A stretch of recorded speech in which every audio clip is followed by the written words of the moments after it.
comprendiendo los sismos y los terremotos, puede ser la primera parte. ¿Qué es un sismo? De acuerdo a la literatura, un sismo es un movimiento repentino de la Tierra causado por la liberación de energía alguna entre bloques, también conocidos como placas tectónicas. ¿Qué elementos o alguno de estos elementos están presentes en este proceso de formación de sismo? El primero, hipocentro o epicentro. Creo que hay un error allí, me da la impresión. ¿Cuál es la palabra correcta? Hipocentro o epicentro. Epicentro. Empatada. Epicentro. Ok, perfecto. Los dos están correctos. Y están correctos porque son simplemente puntos en distintas posiciones. Lamentablemente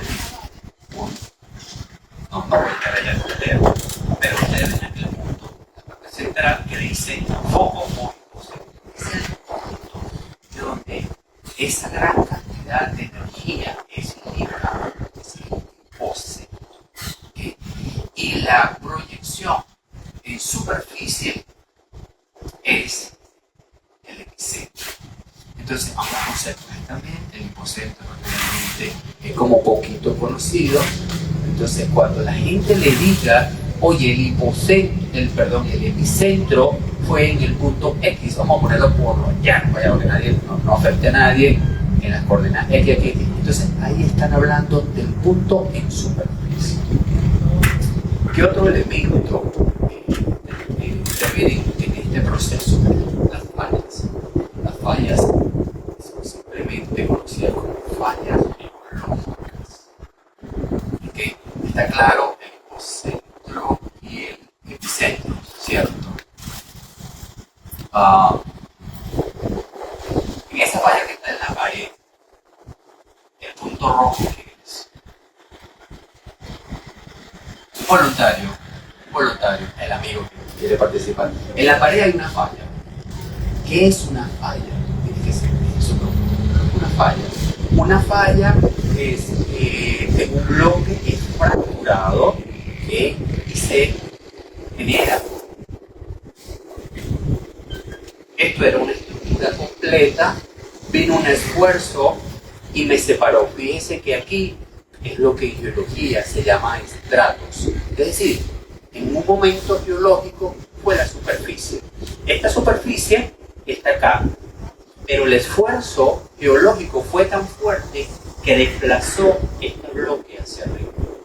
Y podemos observar que hay un desplazamiento. Eso se llama saltos de falla. Entonces, ¿qué me puede indicar dónde está el epicentro aquí? El señor de gorra negra. Acompáñenme, sin pena. Somos vecinos acá. ¿Dónde está el epicentro allí? Ajá. Es aquí. Aquí. Exactamente. Este es el epicentro. Las amiguitas aquellas que me ayudaron a colocar el epicentro, se metieron en el mundo geológico. Entonces, ese es el hipocentro, en el punto donde se genera la energía. El epicentro, ya sabemos que es la proyección. Tenemos una falla, desde el punto de vista geológico, es una falla de tipo inverso, donde los esfuerzos, en este caso, el bloque que está de aquel lado sube y el bloque que está de este lado baja. En ese punto es donde se genera esa enorme energía, que puede variar utilizando una escala, por ejemplo la de Richter, desde menores a 2 grados en la escala de Richter, hasta los que son de 10 grados. En teoría, hasta los momentos, según la escala, no han sido, gracias a Dios, nos ha presentado máximo 9 puntos tanto. Entonces, bueno, y placas. ¿Qué son las placas tectónicas? Simplemente son cuerpos, enormes masas que bordean nuestro planeta. Nuestro planeta en el interior de la Tierra es líquido o sólido. ¿Líquido o sólido? ¿Líquido o sólido? Líquido, seguro. Tenemos que ser convincentes con lo que decimos. Totalmente líquido, sí. Entonces, este mapa nos da una visión muy general de cómo están distribuidas las principales fallas que han generado en las últimas décadas, y vamos a hablar de siglos, porque tenemos un registro que uno de los sismos más fuertes que ha recibido el país se generó ¿en qué año? ¿En qué año? 75. No, no frío. 1912. No, no. 1812. No, en el año de 1900. En el año de 1900 se generó uno de los sismos más fuertes. Hay una cantidad enorme, ciertamente. Pero ¿cómo podíamos registrar desde 1812? Si todavía la sismología era un poco difícil. De hecho, hay uno de los sismos de una lista que vamos a conocer ahorita, seguramente la conocen, por lo habrán escuchado, que no se sabe con precisión dónde fue el epicentro, porque bueno, obviamente para la fecha no tenemos... ¿Quién conoce el instituto responsable de sismología en Venezuela? ¿Alguien me puede decir un nombre? ¿Quién? Ahora duro que no escucho. Fumisi, correcto, Fumisi. Fumisi tiene una serie de dispositivos distribuidos en todo el país que reciben las ondas sísmicas. Esos dispositivos se llaman geófonos. Esos son los responsables en enviar una señal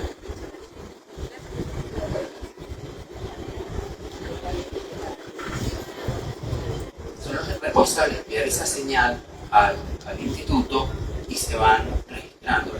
Y ahorita vamos a ver un número importante. Entonces tenemos, oye, no tengo la computadora, pero bueno, de este lado tenemos falla de Boconó, que es una falla con un salto muy importante. Es un mapa que no está actualizado.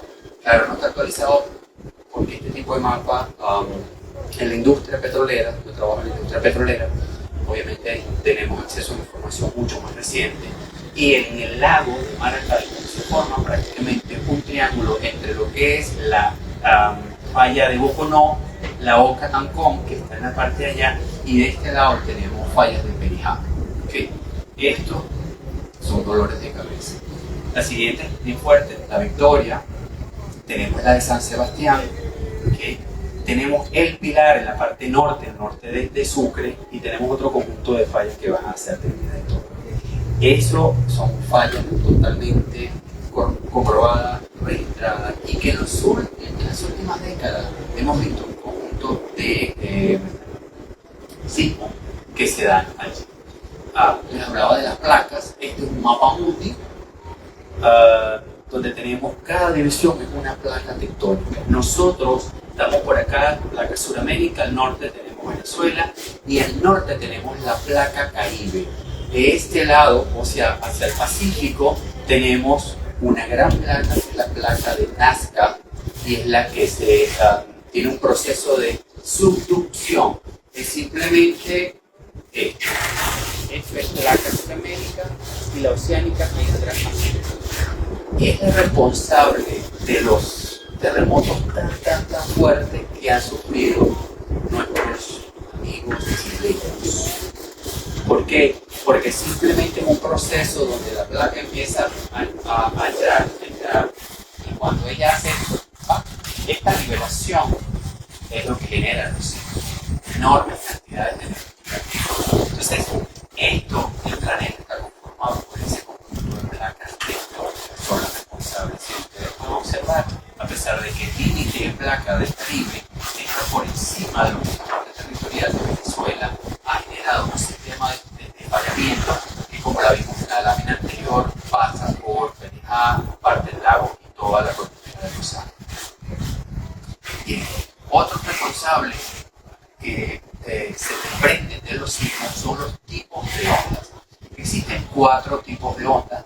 Tenemos las ondas P, ondas principales, ondas S, ondas secundarias, y tenemos las ondas superficiales. Las ondas superficiales son conocidas como la Rayleigh y la Love. Love, así tal cual como se escucha, L-O-V-E, de amor. ¿De dónde salió? Bueno, simplemente hay un físico matemático británico, en 1885, John William Struve, era el tercer barón Rayleigh y era conocido como Lord Rayleigh. De allí él define ese tipo de onda. Y la otra es de Augustus Love, 1911. Esas son las dos ondas sísmicas más dañinas. Las Love son las más rápidas, tienen un movimiento de cizalla, es decir, yo voy asumiendo que yo soy la onda que me voy desplazando y ella tiene un movimiento que llamamos un movimiento de cizalla. Este movimiento es totalmente terrible para cualquier estructura sólida, ¿okay? Incluyendo edificios, puentes, túneles, entre otros. Y la Rayleigh, ella se desplaza de una manera elíptica, que como las olas, y lo que hace va haciendo que no afecta tanto como este esfuerzo de cizalla que genera las ondas Love. Bien, hicimos en Venezuela. Como les comentaba hace rato, hay varias escalas. Europa tiene un sistema de escala, hay varias. El más conocido es el de Richter, ¿sí? Y él lo define, es una escala algorítmica, una escala lineal y exponencial, una escala algorítmica. Algunos matemáticos consideran que ese modelo, luego de alcanzar 8, 9 o 10 en escala, tiende a generar ciertos problemas para tener una idea, un terremoto como el que recientemente, lamentablemente, Venezuela ha sufrido de 7.2, pero nos regresamos un poquito a la escala a 7. ¿Alguien recuerda las imágenes de la bomba nuclear de Hiroshima? ¿Okay? En el año 45. Bien, un terremoto de escala 7 equivale, de acuerdo a algunos cálculos, de algunos a 200 bombas nucleares. Entonces, uno dice, bueno, si 7 son 200, 8 no es una escala directa. El terremoto que nosotros recibió Venezuela de 7.5 equivale a 360 bombas nucleares como la de Hiroshima. Entonces, es tratar de entender y visualizar la magnitud de energía que tienen estos sismos. Entonces, o una unidad de energía que se genera son los hercios, que es un factor multiplicado por Joule, no tiene sentido ahorita, pero es una medida que se utiliza. Nosotros podemos observar que entre 2 aproximadamente y 3 son sismos que apenas se logran sentir, son percibidos. Entre el inicio de 4 y aproximadamente 5 o 6 producen daños. Posteriormente son terremotos importantes entre 7 y 8. Y por supuesto los últimos 9 y 10 son grandes terremotos que destruyen extensas áreas cerca de su epicentro. FUMISI recolecta esa información de estos dispositivos que he conversado, que se llaman geófonos, y los van almacenando. Entonces hay que también ser cuidadoso, porque alguien dice, wow, de la semana pasada para acá van 100 réplicas y no sé qué. Por cierto, ¿qué es una réplica? ¿Cuál es la diferencia entre una réplica y un sismo? No es la escala. ¿Quién me podría así, para ver cuál es la diferencia entre un sismo y una réplica? ¿Tiene alguna idea? Sí, dime. Yo creo que en el sismo es cuando se libera la energía y las placas pues, la liberan, pero en las réplicas es cuando se reacomodan las placas. Qué bien, sí, pero está muy bien. Sismo y réplica es lo mismo, es exactamente lo mismo. La diferencia es que un sismo se puede dar en cualquier lado y las réplicas solamente se van a dar en un perímetro de X cantidad de kilómetros cercanos al punto donde se generó el terremoto.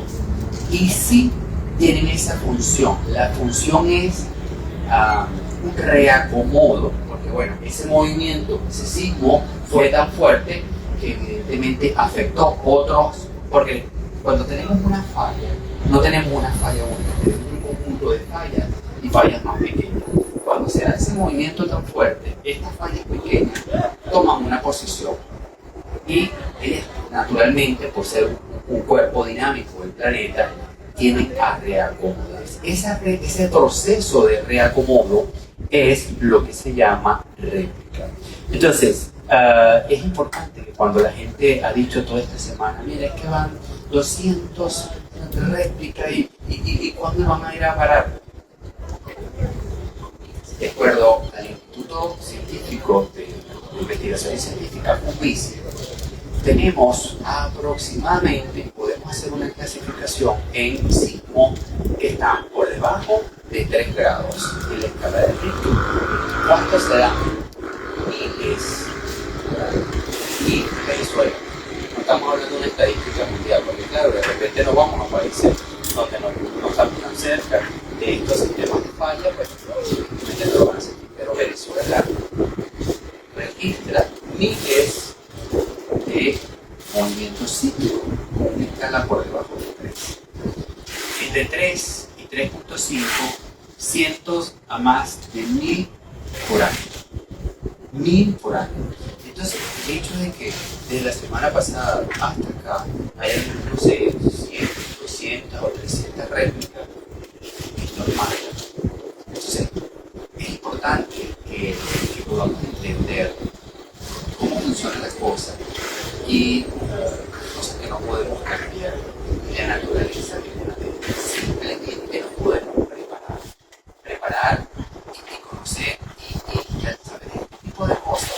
Una réplica, ok, chévere, listo, tomamos nuestras medidas, si lo sentimos en casa, hay un conjunto de medidas que hay que realizar y lo vamos a ver ahorita más adelante.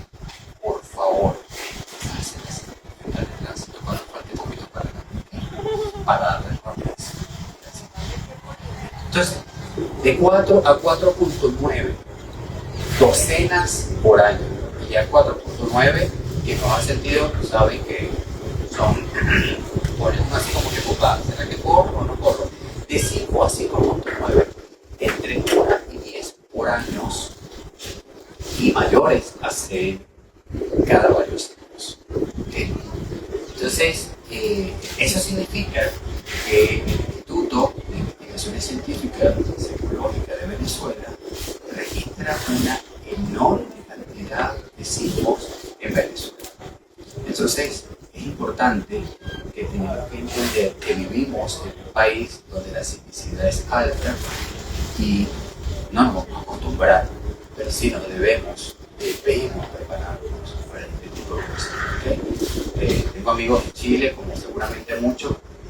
5 puntos cuadrados, vamos a seguir con la calidad de vamos a seguir trabajando en este momento, porque a partir de ciertos sismos es donde hay que tomar medidas drásticas de prevención. ¿Sí? Bien, esta es el mapita que simplemente me resume todos los terremotos desde el año 1900 en adelante mayores de 6.5. El primero fue en Caracas, fue de 7.7. Alguien me decía, conversaba con alguien ayer, me decía, no, pero es que el peor fue el de Cariaco. Y yo digo, bueno, esto es relativo, porque si lo vamos a hablar desde el punto de vista de clasificación de energía, es una cosa. Y si lo vamos a clasificar desde el punto de vista de desastre, es otra cosa. Y a mí no me interesa que sea de 10. A mí lo que sí me interesa y me ocupa es que no afecte la población, que no afecte la estructura. Entonces, a eso son los que de alguna manera. Fíjense que en 1929 Tucumán fue el año 6.17. En 1935, el 10 de abril, Sucre, otro más, pero en el país. En 1967, el litoral de Caracas, que fue muy fuerte. Y más de uno se quedó, porque lo tiene muy claro, sobre todo en estos momentos.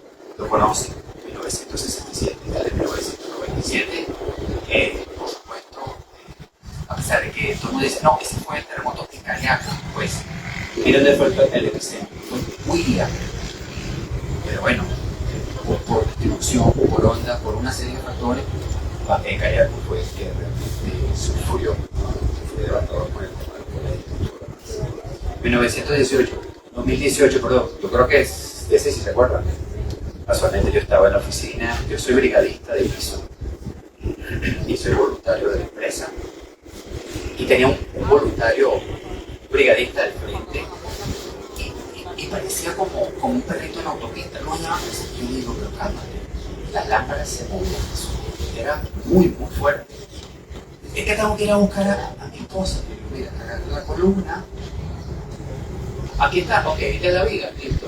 Voy a buscar la zona más resistente. Este es el protocolo establecido por organismos internacionales. No salir corriendo como un desesperado. Porque bueno, realmente puede ser peor las escaleras que nos tropecemos. Más allá de lo que nos puede hacer simplemente un signo que nos pasó de un momento. Entonces es importante el trabajo de comunicación. Bueno, ya, 2026, ¿qué voy a decirle? Hay algo interesante para decirte de 2026. ¿Qué te dice a qué profundidad fue el primero?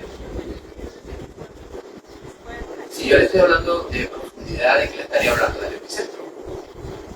El epicentro. ¿Quién me levanta la mano? Yo sé que eso lo tienen fresquito porque son todas las veces lo han dicho. ¿A qué profundidad se generó el primer sismo a las 6:04 de la tarde?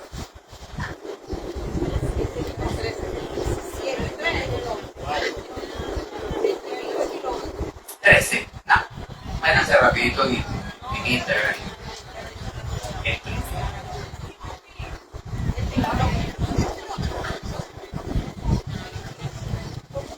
Sí, el primero, 23. ¿Y el segundo?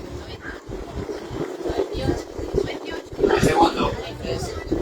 segundo. No. El epicentro está a 28 kilómetros de Yumari. Pero, ¿a qué profundidad se generó el segundo sísmico? 39 segundos más tarde del primero. Muy superficial. No. El primero fue 23. Sí, señora. 20.3. El segundo. Sí. El segundo fue 20 kilómetros. Entonces, si nosotros hacemos un cálculo de la velocidad de propagación de esas ondas que ya conocemos, las superficiales, este lo tengo a 20.3 kilómetros y el segundo a 10. Y eso fue, de acuerdo a los sismólogos, lo que realmente hizo el desastre. Que se solaparon las ondas. Y adicional a eso, el primero, por dar un ejemplo, vamos a verlo en planta, viajó en los segundos. Pero el segundo, por ahí se hizo muy famoso, bueno, me pareció haber visto que tenía bastantes vistas, un video donde hay una cámara en pleno terremoto y se está meciendo así. Entonces dice, ok, listo, componente X. Pero de repente empezó a hacer así. Para que un cuerpo haga así, tiene que ser empujado así y empujado así. Queda así. Los dos componentes. También hay otro video donde está una cámara señalando una línea y está así. En ese momento vienen dos personas corriendo y de repente empieza a hacer. Cuando ese segundo componente aparece, el Y, se ve como una pared cerrada. Ese fue el elemento que realmente dio la gota en el vaso, hizo ese doble componente.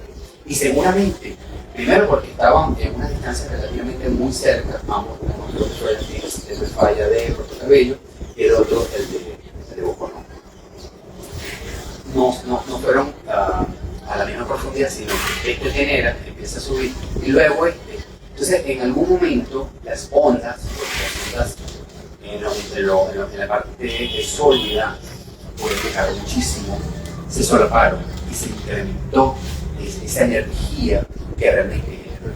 Y eso fue lo que hizo el desastre en muchas edificaciones. ¿Por qué ocurrió eso? Sí, bueno, no. De hecho, hay estadísticas que hablan de ese tipo de terremotos entre 1000 y 1200 años que ocurren. Pero bueno, lamentablemente el primero activó el segundo, es indiscutible. O sea, la energía que estoy aquí abajo empezó y había un sistema de falla paralelo, que es la de Puerto Caballo, y se empezaron a desplazar. En ese caso no son placas, son cuerpos simplemente, porque las placas son actividades, no, pero son estructuras que estaban en paralelo. Entonces, Pero por esa explicación, nosotros debemos hacer que dijeron de 7 y 7.5. Pero esa explicación suena como algo de 8, 9. bien, eso es relativo a donde lo midas, porque allí era 7.2, 7.5. Probablemente en algún momento de la trayectoria subieron esa energía y superaron exactamente. Es muy claro. Habría que analizar los geófonos y tratar de entender. Creo que es algo que va a ser para investigación bien importante, definitivamente. Bien, entonces, esto es un mapa bastante actualizado. Y volvemos a ver sistema de falla de Oca, sistema de falla Ocancón, que está en la parte superior, tenemos el sistema de falla de San Sebastián, La Victoria, y por allá tenemos la falla del Pilar. Si ustedes ven en este cuadrito, en la parte izquierda inferior, cuál es la zona sísmica con mayor riesgo. Correcto. El oriente del país es la zona sísmica en Venezuela con mayor riesgo. Por lo tanto, es importantísimo prepararnos, entender cómo debemos reaccionar. Vuelvo a repetir, hay cosas que no podemos cambiar, pero sí atenuar el impacto que estos sismos, que estos terremotos nos pueden tener. Y esto no es un tema para alarmarse, no. Estamos acá, gracias a Dios, lo podemos inculcar en nuestros hábitos diarios, familiares, entre otras cosas. Entonces, es importante entender que todo Venezuela, esta hermosa parte del país, yo soy del estado Zulia, del Wuhan, dirán que es, no saben, de Radio Rochela, ellos se encargaron de popularizar la Wuhan. ¿Por qué le ríes, Arianela? ¿Por qué le ríes? Entonces, bueno, es importante entender esto, ¿bien? El siguiente punto, cómo actuar ante un sismo, ¿sí?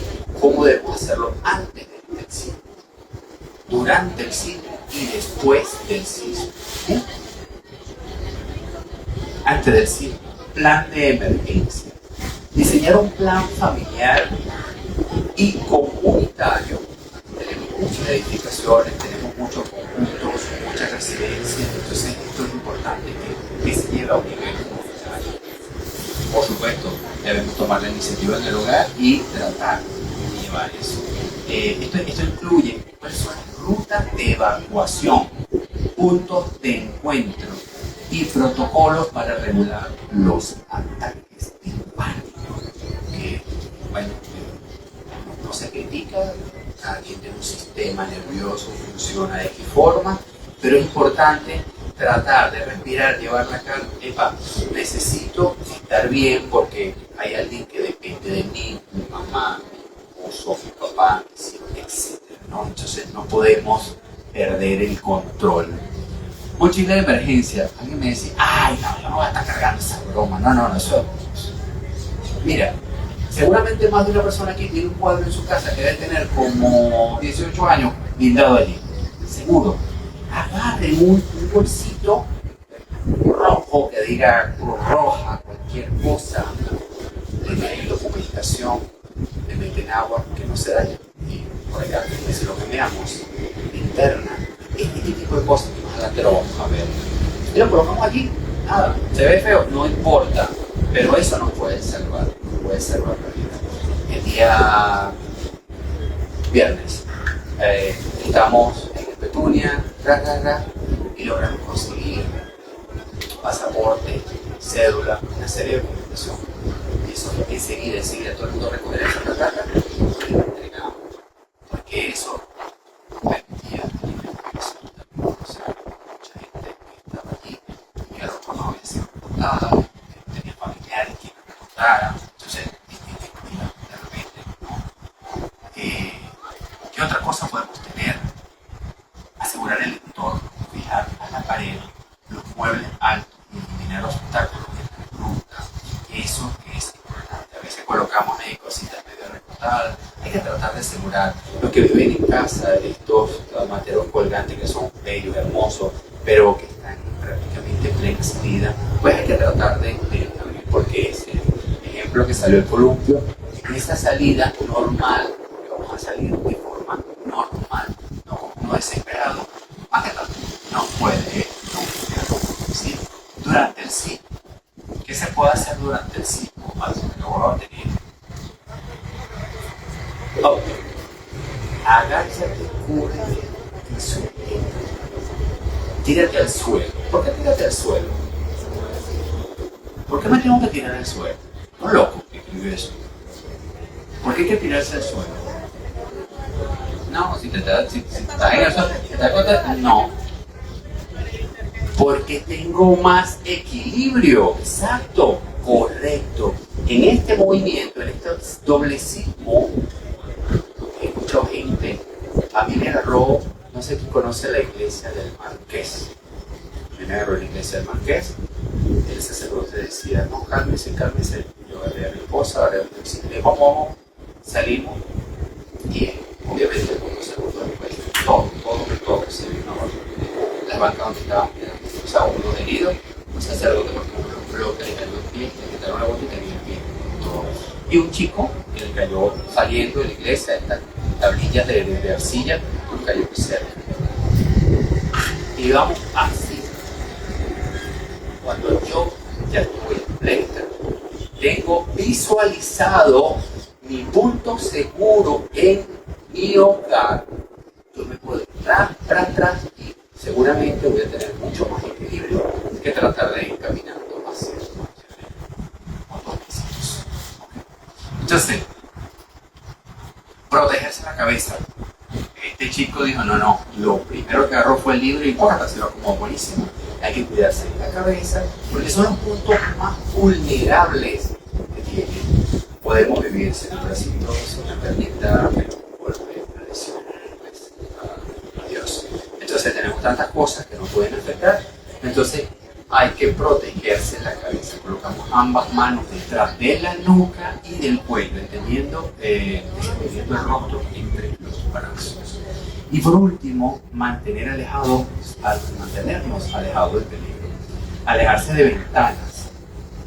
Eso sí puedo dar fe por esa cantidad de vidrio que nos cayó era increíble. Les cuento como anécdota, habían unas 5 sillas de este tipo y estaba detrás con nosotros en la última banca y el video pasó, reventó 5 sillas, clavado. Entonces, hay que retirarse de cualquier área que nos pueda ayudar. Hay todavía gente que tiene garajes en su casa, de canales. Por favor, retírese de todo eso. Hay gente que tiene todavía, no es que yo lo sepa, se lo pidieron porque yo siempre dice que se me cayó la cédula, cebo. Eso está repleto de cositas. ¿Lo cebo? Sí, no sé, lo cebo. Bueno, no importa. Somos iguales de jóvenes. Y eso se cae. Entonces, todo eso nos puede generar daño. ¿Okay? Después del sismo, en ese proceso de, ok, ya pasamos el susto, todo el mundo está bien, verificamos. Lo primero que hay que hacer es tratar de organizarse en el hogar para alguien. Porque bueno, en la casa puede haber un chico que es callado. Yo revisar los baños, las habitaciones, todo está bien, pum, pum, nos concentramos en la sala y empezamos a salir. Y queda alguien que debe cerrar interruptor inmediato de gas, agua y electricidad. En mi edificio yo no tengo problema con el gas, que no hay gas. Entonces estoy pendiente del agua, pero, y esto nos lleva a reflexionar, ¿cómo están las llaves de paso que alimentan mi apartamento? Hay gente que le saca la manilla por seguridad, para que el vecino no se la abra y se la cierre, lo que sea. Es importante que cuando nosotros salgamos, asegurar electricidad, gas y agua, porque si llega a haber por ese movimiento algún tipo de fuga, puede ser grave la situación. ¿Okay? Entonces, evacuación. Abandona el edificio utilizando únicamente las escaleras. Hay un error en esa imagen. ¿Cuál es la imagen que tiene el error? Por favor.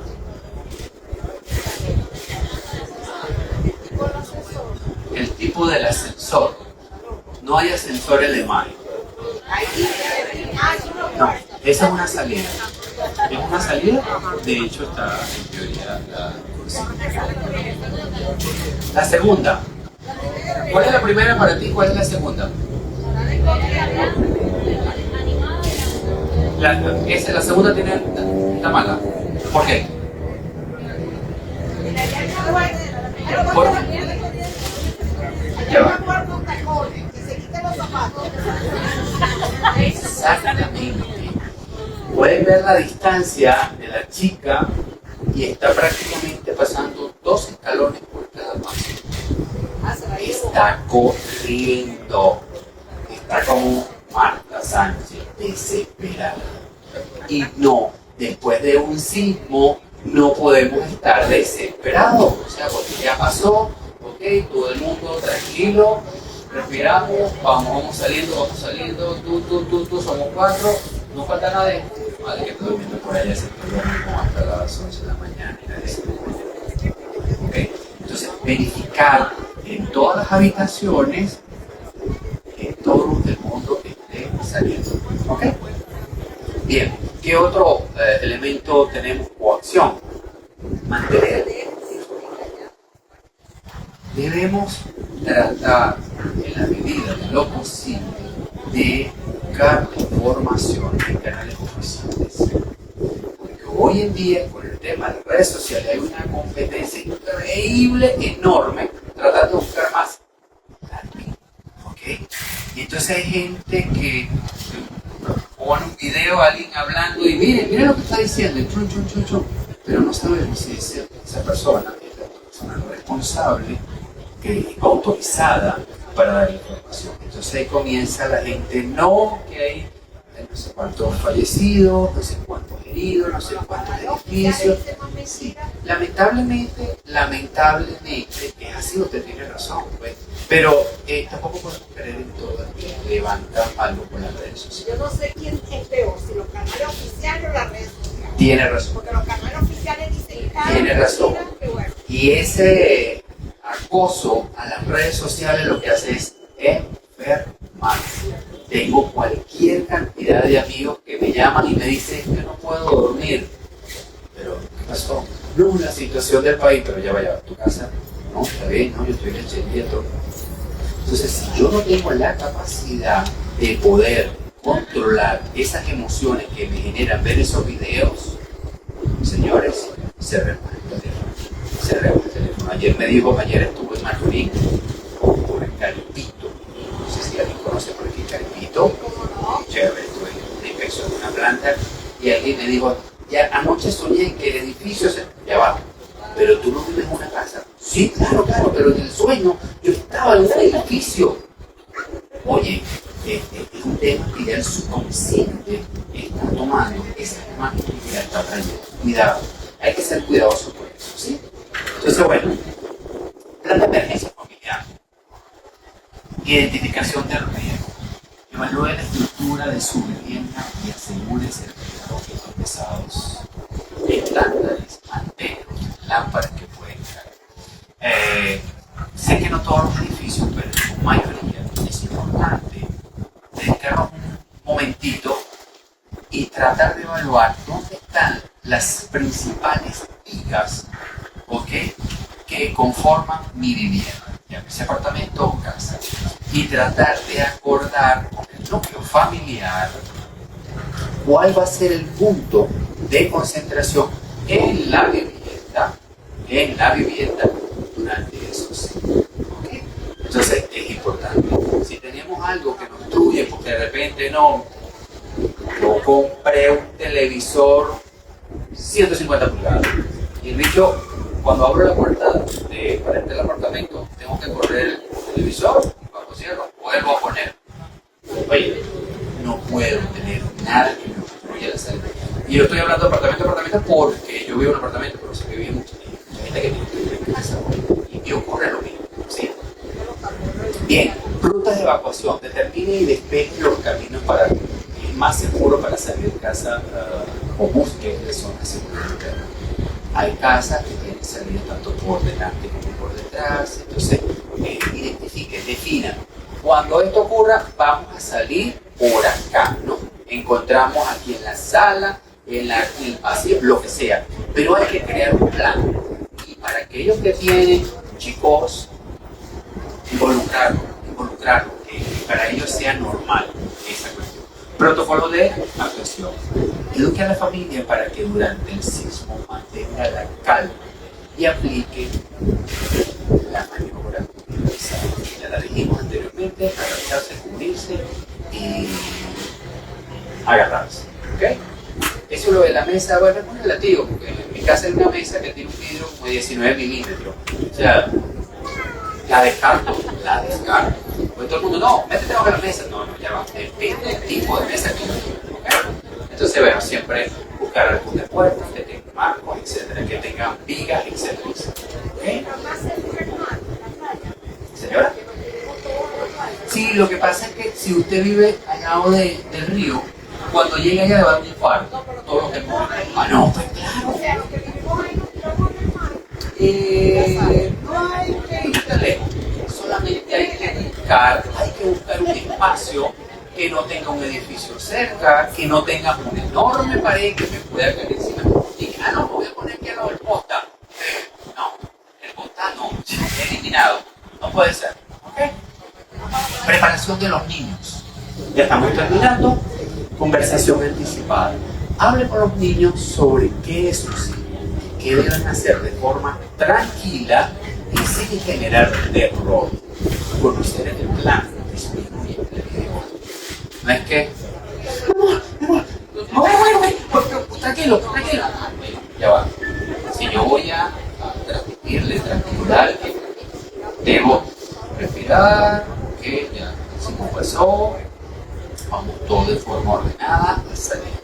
Y si el sismo sigue, rápidamente tenemos que tener el control. Esos seres que están allí son las cosas más importantes de la vida que podemos tener, que amamos, y debemos hacer el mayor esfuerzo por alcanzar un nivel de tranquilidad y poderlos apoyar para poderlos todos en un estado de tranquilidad, de seguridad.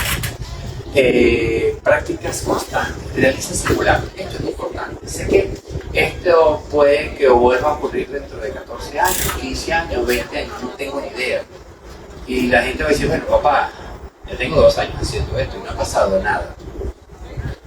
Mira, eso es como, yo creo que ya cuando tengamos 22 años de edad, nadie se queda porque tiene que irse a cepillar los dientes. O sea, se para, se cepilla y cuando sentado en el comedor. O sea, es algo así. Volverlo una rutina, volverlo un hábito. ¿Ok? Eso es importante. Yo te dejo un chocolate porque yo te una pregunta y no te digo un chocolate. Toma. Sí. Entonces, identificación y recuerdo. Asegúrese de que sepan cómo protegerse solos. Nosotros no podemos estar después de este evento.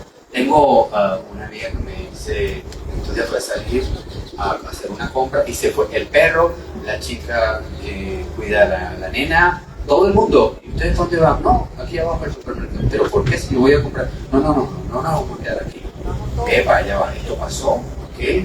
Y tomamos medidas y los educamos. Tú te vas a quedar solo aquí, ¿ok? Si llega a pasar algo, usted agarra esa esquina y se pone así, ¿ok? Que en cuanto pueda, yo subo. Eso tiene que ser así. Debemos preparar a nuestros chamos o chamas para que se puedan defender.